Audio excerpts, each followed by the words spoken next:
नए भक्त आते हैं वो ये सोचते हैं कि ब्रह्मा विष्णु महेश को हमने कभी सुना ही नहीं कि इनकी जन्म और मृत्यु होती है। इनका कोई माता पिता भी है, क्योंकि आज दिन के सत्संग में आप जी को इनकी उत्पत्ति बताई थी, सृष्टि की रचना का कुछ अंश सुनाया था, तो उसको भी अब प्रमाणित करेंगे। सबसे पहले आपको दिखाते हैं कि ब्रह्मा विष्णु महेश नासवान है, इनकी जन्म और मृत्यु होती है।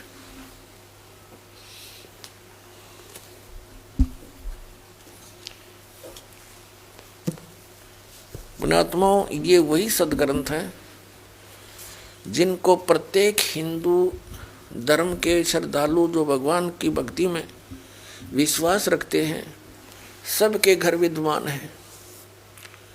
गीता प्रेस गोरखपुर से प्रकाशित पुस्तकें हिंदू धर्म के श्रद्धालुओं के लिए एक एथेंटिक रिकॉर्ड है। उसमें जो लिखा है वो फाइनल माना जाता है। और हमारे धर्मगुरु ये आचार्य और शंकराचार्य, ये मंडलेश्वर, ये संत ऋषि मैं ऋषि, ये आज तक ब्रह्मा विष्णु महेश की उत्पत्ति नहीं बता सके हमने। इनको जरो अमर बताएं विष्णु जी और शिव जी को, इनका कोई जनक नहीं, इनका कोई माता पिता नहीं। ये खाक पड्डा इन सदग्रंथों को मूर्ख बना रहे थे हमने हजारों वर्षों से।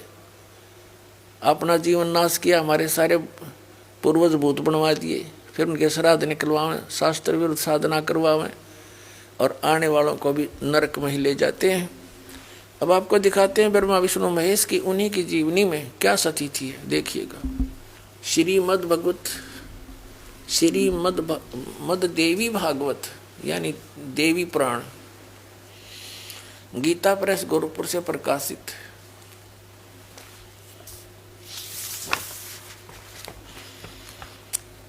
संपादक हनुमान प्रसाद पोदार चिमनलाल गोस्वामी, और ये यहां से प्रकाशित है। थोड़ा सा हिंट दिखाएंगे 123 पृष्ठ पे। तीसरा स्कंद, भगवान विष्णु अपनी माता दुर्गा की, देवी की स्तुति करते हुए कह रहे हैं, तुम शुद्ध स्वरूपा हो, ये सारा संसार तुम ही से उद्भासित हो रहा है। मैं ब्रह्मा और शंकर हम सभी तुम्हारी कृपा से विद्यमान हैं।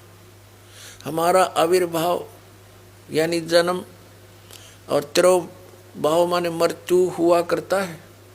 हमारा तो जन्म और मृत्यु हुआ करता है। केवल तुम ही नित्य हो, जगत जननी हो, प्रकृति और सनातनी देवी हो। भगवान शंकर बोले, देवी यदि माँ भाग विष्णु तुम्ही से प्रकट हुए हैं तो उनके बाद उत्पन्न होने वाले ब्रह्मा भी तुम्हारे बालक हुए। फिर मैं तमोगुणी लीला करने वाला शंकर क्या तुम्हारी संतान नहीं हुआ? अर्थात मुझे भी उत्पन्न करने वाली तुम ही हो। शिवे, संपूर्ण संसार की सृष्टि करने में तुम बड़ी चतुर हो। इस संसार की सृष्टि स्थिति और संहार में तुम्हारे गुण सदा समर्थ हैं।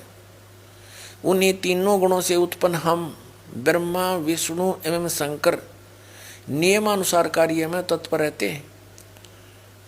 अब इसे ये विषय हो गया, तीनों गुणों से उत्पन्न रजगुण ब्रह्मा, सतगुण विष्णु, तमगुण शंकर केवल नियमित कार्य में तत्पर रहते हैं। इस पवित्र सदग्रंथ ने, पवित्र पुराण ने, देवी पुराण ने 5 कंसेप्ट क्लियर कर दिए, 5 पॉइंट कति साफ कर दिए। नंबर 1, दुर्गा देवी ब्रह्मा विष्णु महेश जी की माता है। दुर्गा जी को प्रकृति भी कहते हैं। तीसरा, ब्रह्मा विष्णु महेश की जन्म मृत्यु होती है। चौथा, ये ब्रह्मा रजगुण सतगुण तमगुण, विष्णु सतगुण और शिव जी तमगुण है। और चौथा ये कर दिया, 5वां, कि ये केवल नियमित कार्य ही कर सकते हैं। जैसा आपके भाग्य में है वैसा ही दे सकते, उसमें कोई परिवर्तन नहीं कर सकते।